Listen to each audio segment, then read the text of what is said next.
Hello, everybody. The big day has arrived. It's debate day, September the 10th, 2024. We're speaking just before the debate.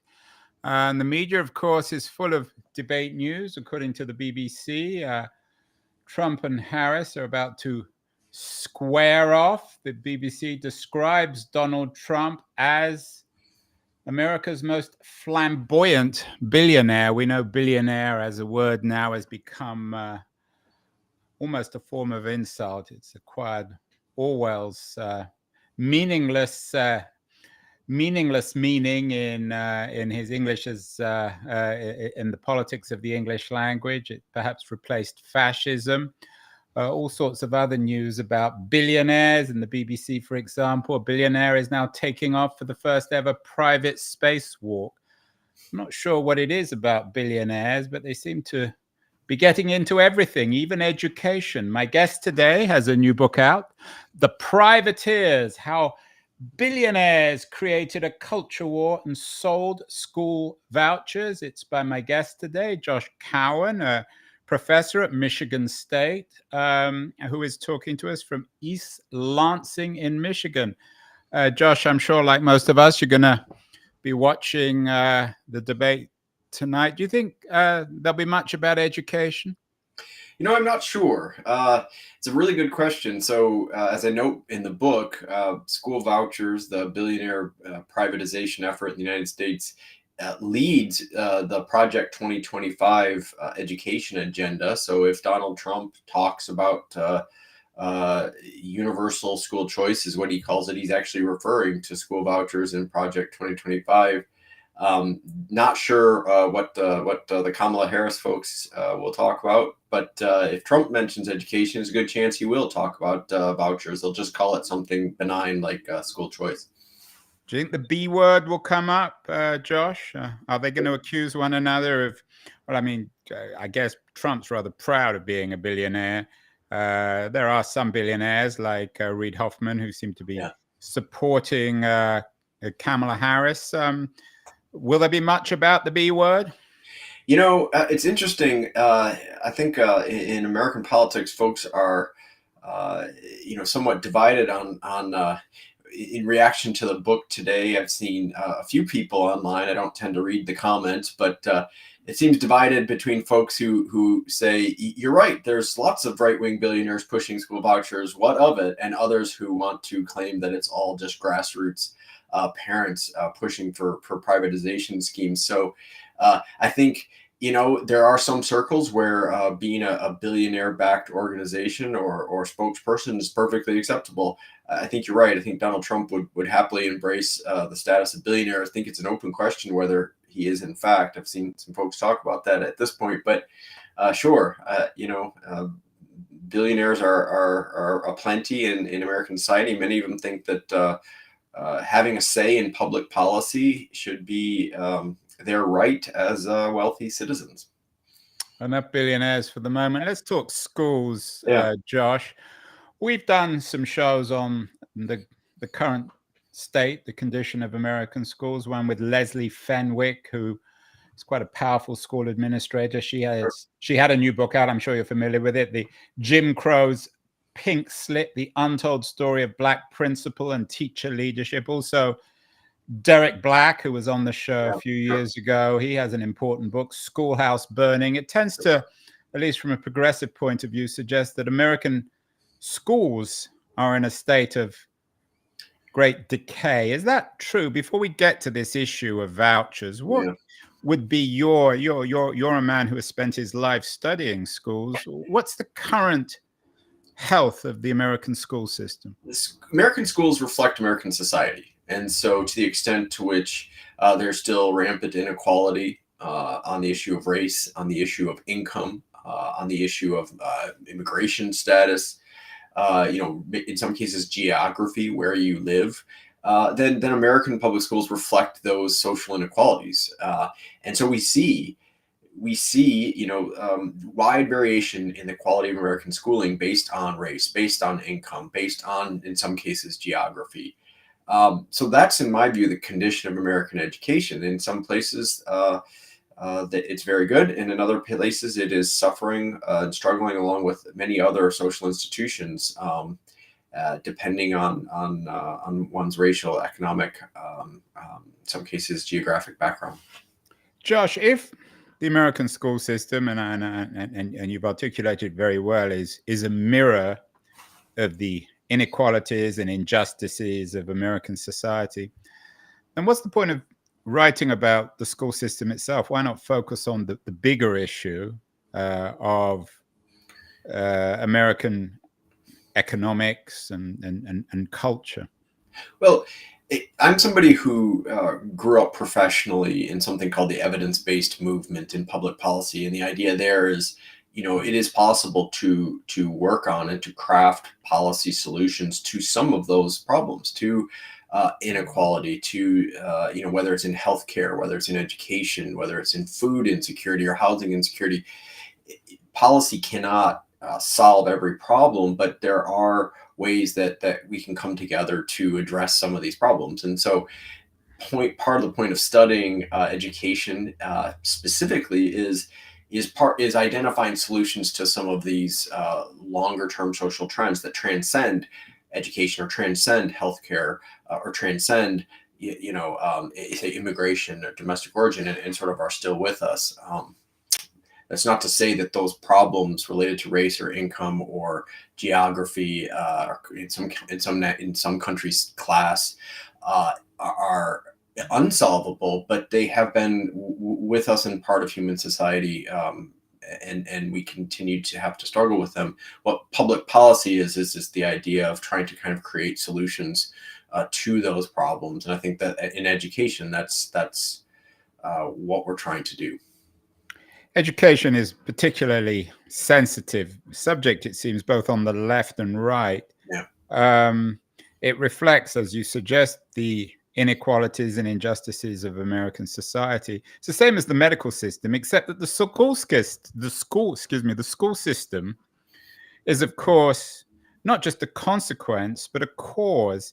In your view, should American schools be doing a better job engineering a fairer society? Is that the point of the school system? I'm not sure that I would use the word engineer, but what I would say is that schools public schools in American life are part of our communities. And to the extent to which sort of communities kind of come together to solve common problems, whether it's educating our children, whether it's trying to deal with poor environmental quality in the community we live in, whether it's trying to deal with a healthcare issue or transportation or roads, whatever it is.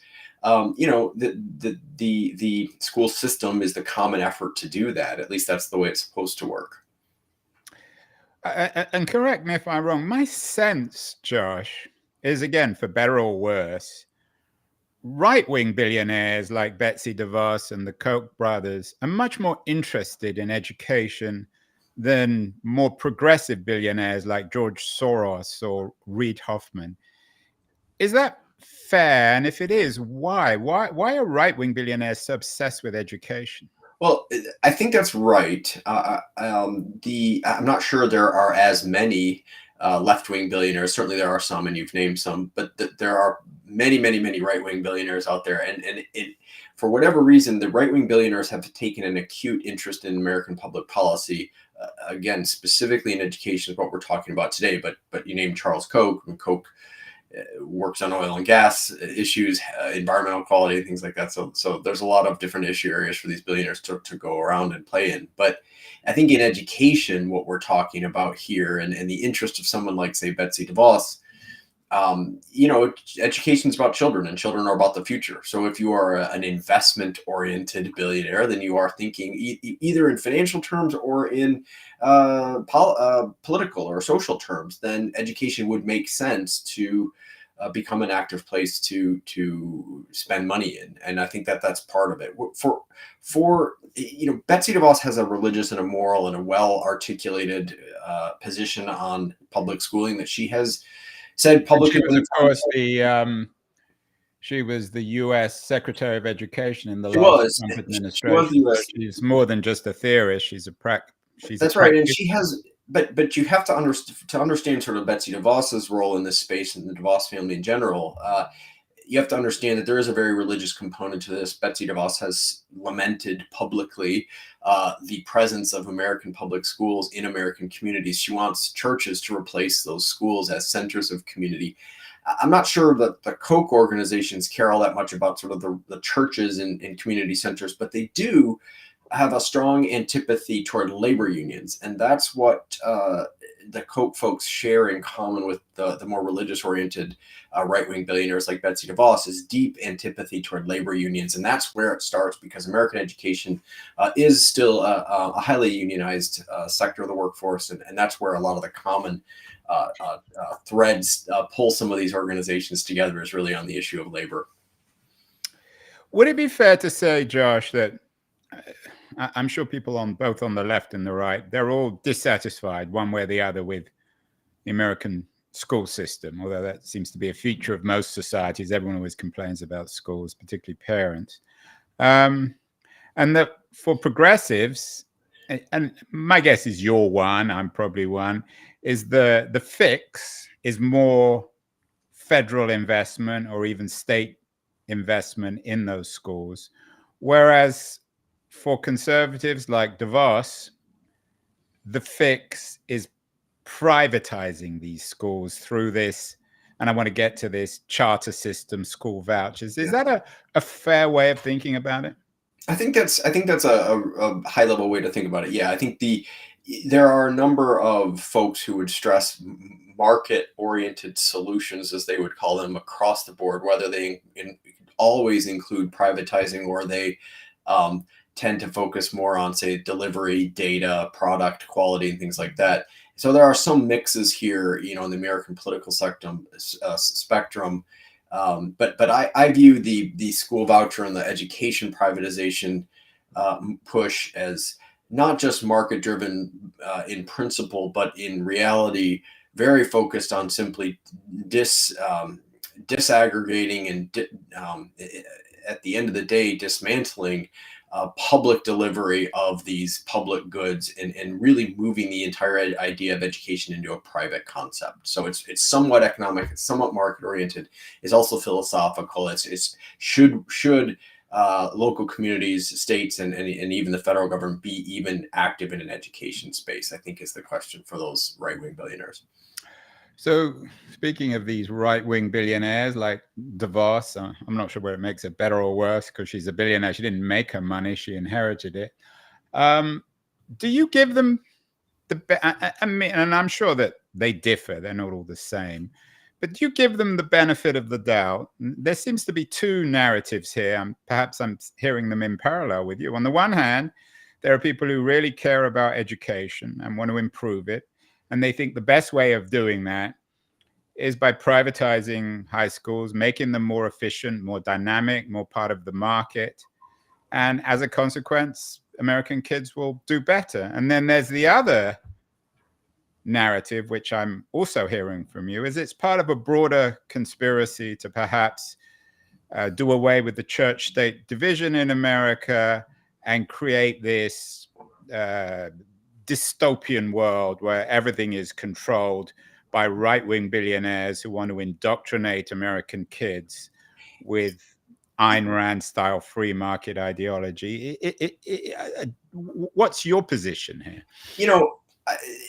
I don't see one thing that The Privateers, my book, doesn't really do is go into personal profit motive. So I am not out there sort of stating emphatically that these billionaires, for example, have a personal profit motive, that they're trying to make new money on the education system or anything like that. I don't think it's, others may say that, but that's not something that I really discuss. What I am focused on is that these billionaires have an idea for the way American society should look.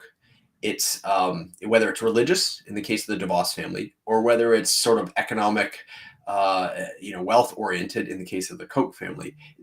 Both organizations have an idea for the way American society should look, and in this case, that we're talking about American education, and they are, wealthy enough to spend enough money to try to make that society align with the vision that they have. You could take what I just said and say that that is a good faith position for a billionaire to take.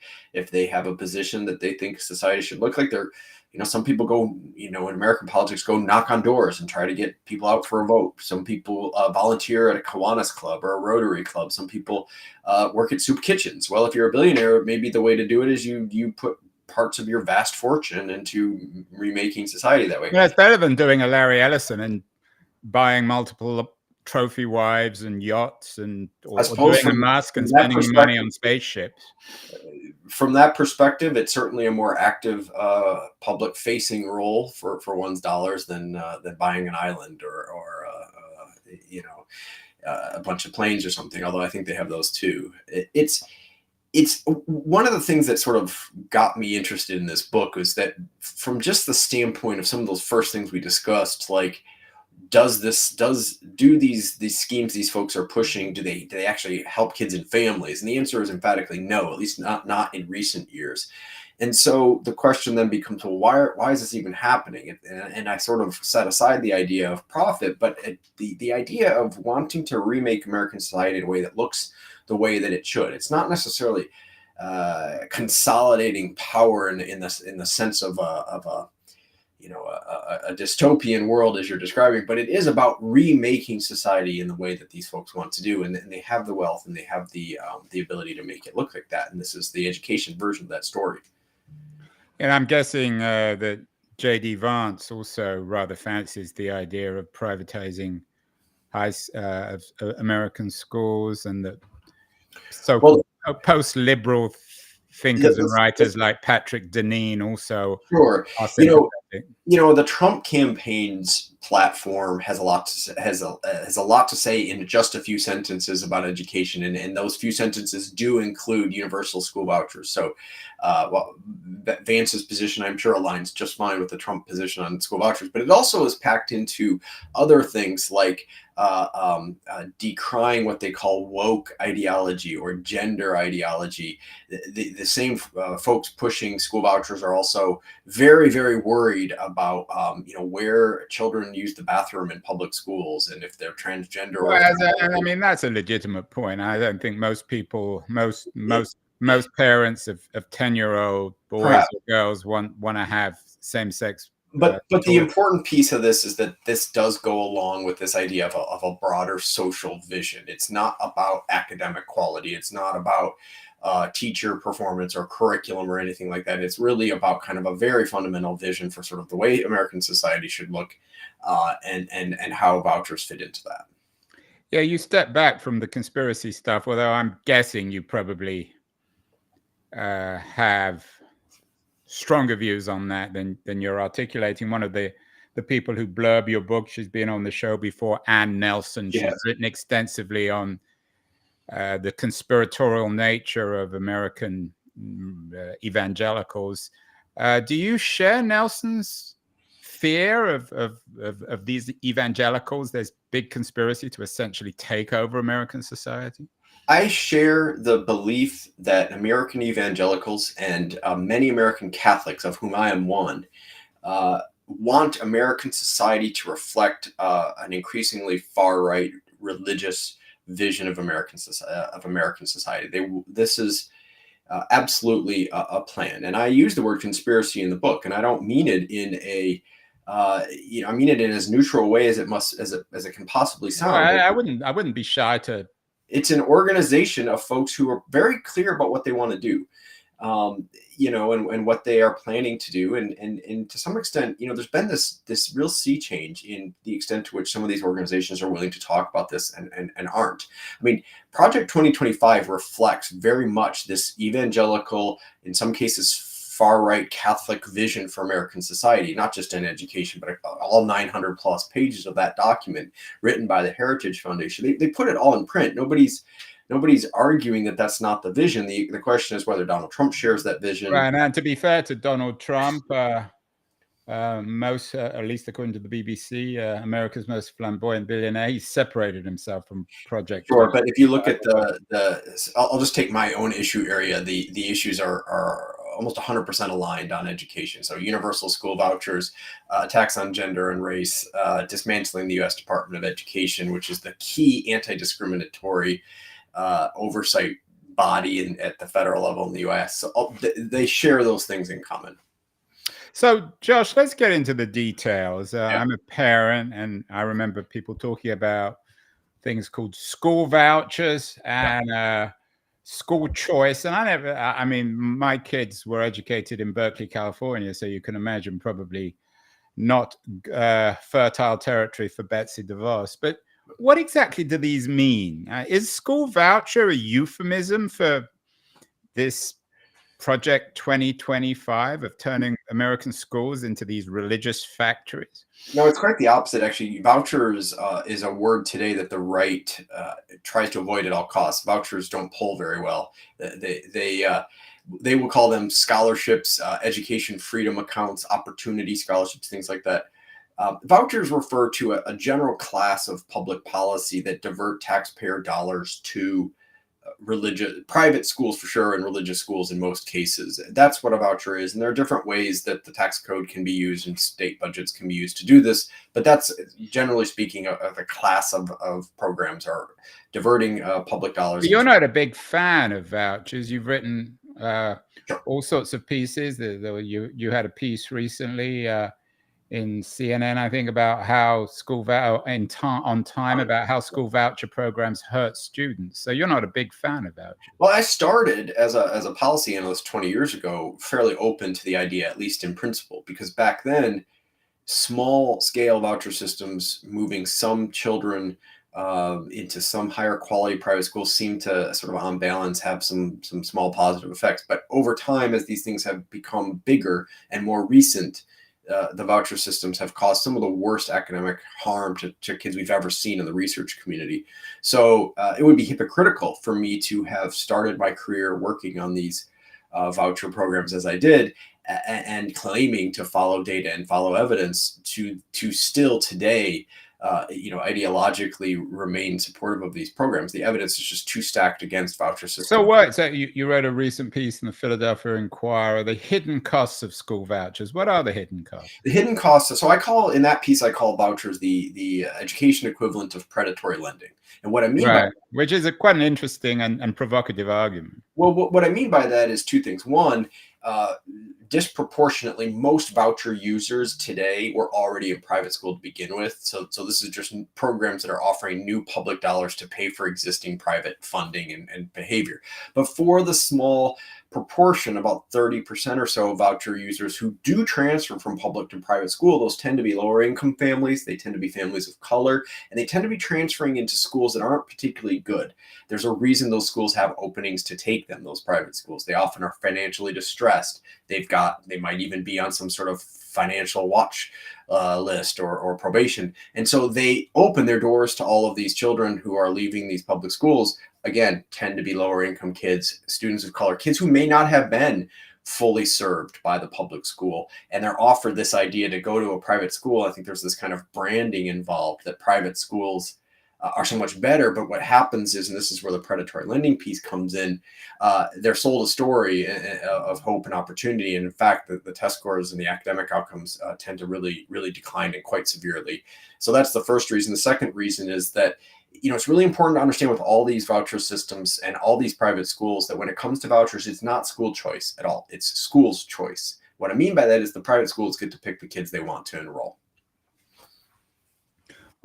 Say that again, the private schools, but it depends which private schools. Some private schools are more competitive than others. Some are, and if you look closely at sort of the policy designs from the voucher lobby folks and the folks pushing these things, they very much want to keep private schools' right to have those selective admissions, even when they're taking public funding. And there are some selective public schools out there, so I get less into the weeds of open versus selective in every case. The real question is, do the private schools have to follow public anti-discriminatory policies that are put in place to ensure all kids have access to them the way they are in public schools? We're talking about kids on the basis of, say, whether they have a learning disability, for example. public schools are obligated by law to meet to provide for kids with special needs. They don't always come up fully to that obligation, but they are legally on the hook to do it. There's nothing that obligates private schools to do that when they're using a voucher as payment, and that's a real course of concern for many of us looking at these systems. So, Josh, I have to admit I'm confused with something. You've written a lot recently. You wrote another interesting editorial. Actually, it came out today. You argue that vouchers are not the civil rights issue of our time. Are people that? But you said that the Betsy DeVosses of the world are not supporters of vouchers. Who argues that vouchers are the civil rights of our time? I'm assuming that it's conservatives rather than progressives. Well, correct. No, they're not the civil rights issue of our time, and that phrase comes from DeVos organizations. Donald Trump himself has said multiple times that school choice, as he calls vouchers, is the civil rights issue of our time. That is an effort to rebrand a policy. Vouchers began as an idea. I apologize for jumping in, Josh. Okay. Did you say that DeVos and Trump and all the rest of them, they're not in favor of vouchers, or they are? Well, they are. That they are the key driver. Betsy DeVos is the key driver. Right. So I misunderstood. I thought you suggested that conservatives have backed off their support for vouchers, but that's not the case. Fully, they're the only ones pushing them, in fact. Right. I apologize. I was confused. So progressives like you are the ones who believe that vouchers are like, I don't know, the mortgages that were sold in the first part of the century. That's very that they blew up for poor people, and they were ultimately hurt. Right. My understanding, again, of vouchers and this whole issue is that it enables people without financial resources to send their kids to better schools. Is that never the case? It's not that it's never the case. It's just not usually the case. And it's particularly not usually the case when we're talking about kids from lower income families, communities of color, or really anybody the schools don't want. So vouchers do offer funding to whoever the policy says are eligible. In some states now we have universal eligibility regardless of income, regardless of where you live. But the key point here is you have to be able to use that voucher at a private school that's willing to accept you. And that's the tell, that's the hook, that's the caveat that the other side won't use in the marketing materials. That when they say universal vouchers, what they really mean is that everybody's given a coupon, but not everyone's giving a place to spend that money. And it's only the elite providers that really do give returns on that investment. And unless vouchers are going to provide universal access and eligibility are not the same thing when we're talking about public policy. Voucher folks only want to give everyone money. They don't want to require the private schools to take whoever applies. Josh, it sounds to me that you're articulating a tremendous indictment of the private school system. We talked about Leslie Fenwick's book, The Legacy of Jim Crow, but you're suggesting that these private schools actively don't want, you noted, kids of color, kids from poorer families. Why and how?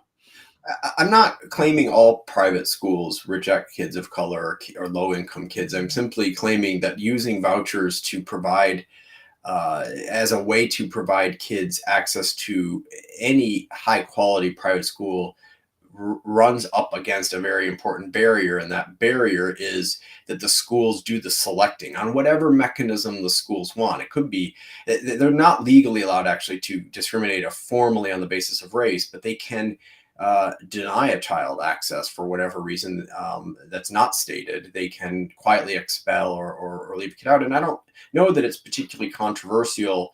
Part of the whole point of private schooling is that schools sort of, in principle, the theory of action is that schools will pick the student body that sort of aligns with the school's mission. And some would defend that as an educational model. I'm not here to sort of create blanket dispersion on the entire private sector or the entire or blanket approval of the entire public sector of schools. All I'm trying to say is that school vouchers as a policy tool to provide access to these to private education and to improve educational opportunity have failed and failed again, and they are not the solution to educational inequity in our country. I do want to give you at the end, Josh, an opportunity to lay out your vision, but aren't private schools, by definition, the best ones in particular, exclusive? And if they don't maintain their exclusivity, then their value Well, that's what they would That's say. what it is. But I mean, isn't that true?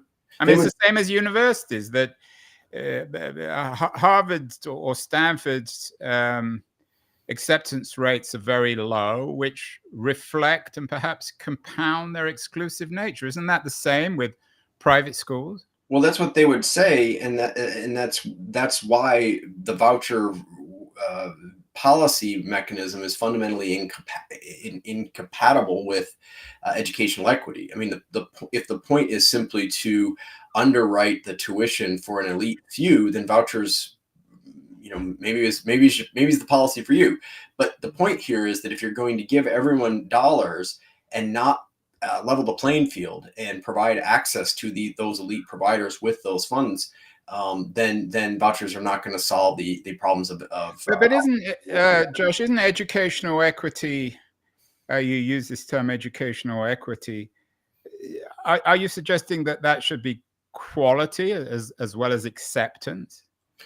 Well, what I'm saying is that the folks pushing vouchers today have sold them as a solution to failing public schools in their narrative.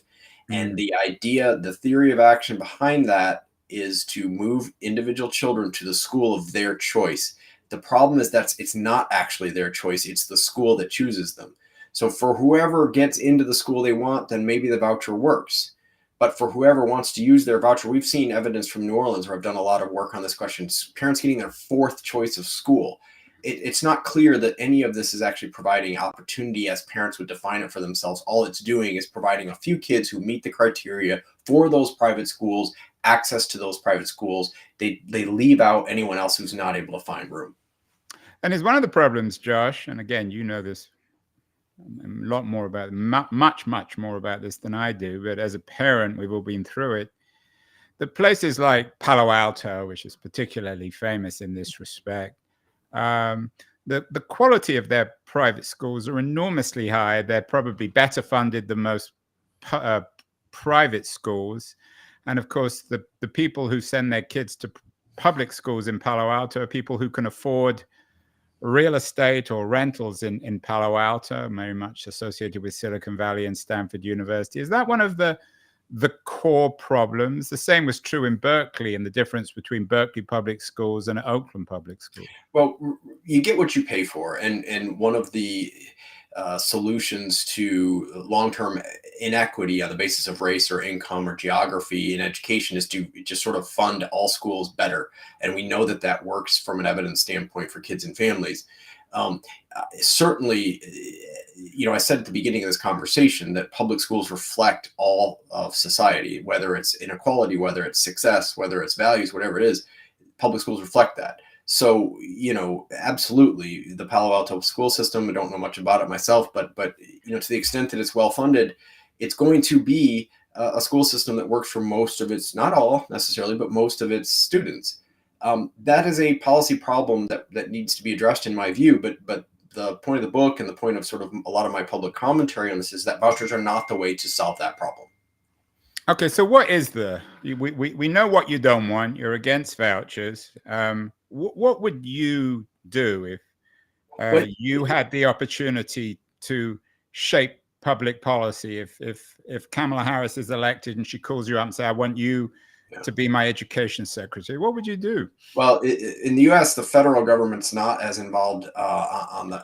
Okay, well, you're okay. I take your point. So the Michigan governor calls you up. If you had power, what would you do? I mean, listen, again, you get what you pay for. So it may not be the most intellectually fascinating thing in the world, but you have to start with funding commitments. Most public schools in most states, especially states that are funding vouchers right now, are underfunded. They're just not able to even bring dollars together. We do know that substantial increases in public school funding do have long-term payoffs, not just on academics, but on later in life outcomes like wages, like reductions in crime, and so on and so forth. So it starts at that. Beyond that, I would say there's a lot of low-hanging fruit that we also have that's evidence-based, but is also, in my view, moral. So, for example, universal school meals, something that's come up on the presidential campaign trail, turns out has a very strong evidence base for it. New investments in pre-K and child care, for example. New investments in grow your own teacher pipeline, so training teachers locally to serve in the communities they grew up in. These are things that have a solid research base, and I happen to think they're the right thing to do as well. It's interesting. We had a show a couple of months ago from someone who's expert on the food system that suggests that free school lunches aren't really free, and they only compound all the inequalities. So everyone has an angle on this. Perhaps. And what happens? So we know what should happen, at least in your view. Basically, more investment in the public system. If indeed, which seems reasonably likely, Trump is reelected, and perhaps even Betsy DeVos gets to be Secretary of Education or someone in the DeVos circle, maybe another billionaire. What do you most fear from a new Trump presidency on the education front? Is this vast conspiracy, this 2025 vision, which for many of us is dystopian? Are we going to see the collapse of church-state divisions and schools becoming training places for religious fanatics of one Well, kind? we're already seeing it. We're already seeing it in many of the states that are pushing vouchers. We're seeing rollbacks to reproductive rights in the same legislative sessions. We're seeing book bans. We're seeing new rollbacks to LGBTQ protection. So we're already seeing some of Project 2025's vision roll out in those states that are also pushing vouchers. But I think what would tie all those things together for me, and the thing that I do most fear in the education space if Trump wins again, is completely walking away from a moral obligation to our historically marginalized communities and communities that don't necessarily fit the mold of, again, this kind of evangelical or in some cases right-wing Catholic kind of view of America, which is nuclear families, mom, dad in one place, no divorce, no LGBTQ, no, I mean, those are things that are actively talked about in some of these spaces. J.D. Vance has made something of a cottage industry of speaking about his view of women without children, for example, on the campaign trail. These are things that have implications for education too, and it's much more frightening to me than any particular policy scheme or plan that does or doesn't get passed. It's more of kind of the orientation toward what America should be and who America is for. Aren't you, though, entering the culture war yourself? You're suggesting that schools, for better or worse, I'm not necessarily disagreeing with you, but should also be institutions of social engineering. It's unavoidable and inevitable. That's the nature of things, isn't it? Well, I mean, the question then I guess would be who started the culture war? I think the other side kind of will say things like Ron DeSantis, the governor of Florida, who signed the biggest voucher system. Yeah, I was going to mention DeSantis. DeSantis also said in the same legislative session that he signed the biggest voucher program that slavery had some benefits economically for the enslaved people. I mean, that's a culture war issue, and if we're not going to, one could say you're entering the culture war by disagreeing with Ron DeSantis, but I would sort of reject the premise of the idea that sort of both sides are equally responsible for culture warring. If one side started that fight and the other simply say, no, this is silly, we need to stand up for an accurate vision of where America has been and where we're going. Well, finally, Josh, I don't suppose Harris or Trump are watching this. They're probably busy with their debate prep, but if they are, what question would you ask them if you were the moderator tonight on the education front? What is the best question that could be asked about the future of American schools? I would ask them to say to put themselves on record about the wisdom and the importance of fully funding public schools up to the cost of delivering a high quality education for every child in this country. And I'd start with that. No, there you have it. Harris or Trump, if you happen to be watching, that's what Josh Cowen wants to ask you about tonight. He is the author of an important new book put out by Harvard Education Press, The Privateers, How Billionaires Created a Culture War and Sold School Vouchers. Josh, this issue isn't going away. I'd like to get you back, I think, on the show in the not too distant future, particularly after the election, to see who won and what the impact will be on American schools. Thank you so much, and congratulations on the new book.